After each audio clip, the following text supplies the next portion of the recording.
Здравейте, приятели! Аз съм Захари, а това е каналът на Биотор Чепинци. Това е тор от калифорнийски черви.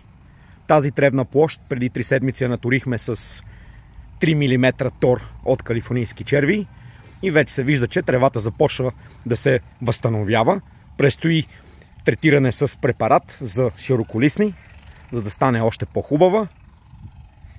Ето и самата тор, с която е наторявана тревата.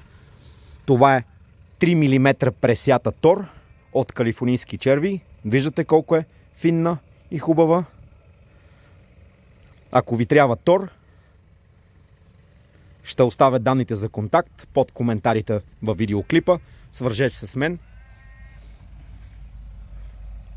Хубав ден ви пожелавам на всички. И вижте колко е красиво тук. Чао, приятели!